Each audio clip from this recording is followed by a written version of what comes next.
You should have known I was going to throw horror in here somewhere. And, well, this is technically the last series that we have to look at for this marathon for this month and possibly this year. I might make it an annual thing if I can find more of them, but yeah, I had to include this one. You guys should all know why. It's arguably the most iconic horror film in all of history, and arguably just one of the most iconic movies in all pop culture, period.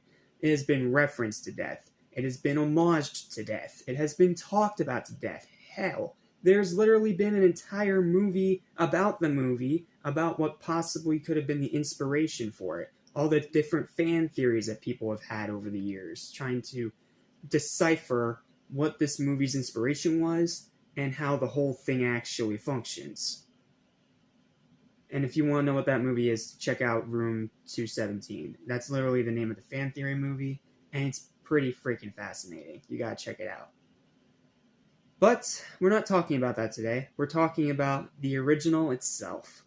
My name's Jack Small. Welcome back to the Animation Station. Welcome back to Legends of Literature. Welcome to The Shining. The one Stephen King adaptation that Stephen King himself does not like. And I can understand why, because Jack's character was different in the book than it is here. But it's a very, very minor change.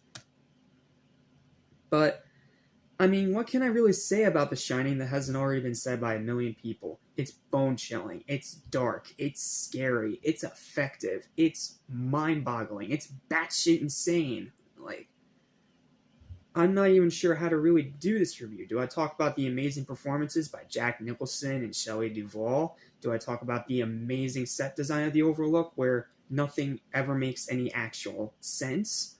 Do I talk about the fantastic story of a man being driven to madness? Do I talk about all this movie's insane theories and possibilities of what actually is transpiring here?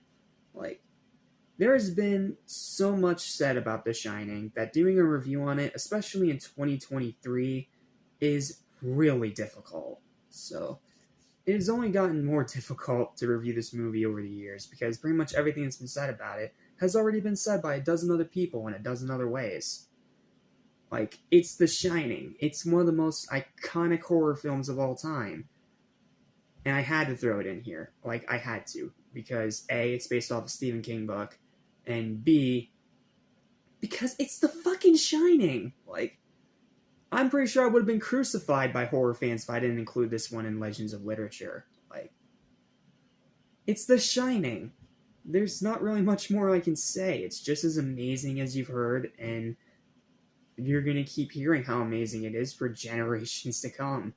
So, I don't really know what else to say here, except for the fact that this is an easy 10 out of 10 movie, and if you, for some reason, have not seen it yet, I highly recommend it, just like everybody else. It's just as great as you've heard, if not even greater. So, yep, that's my review of The Shining. Thank you guys so much for watching. I'll see you next time when we take a look at its surprisingly less talked about sequel, which is surprising because the sequel is almost just as amazing.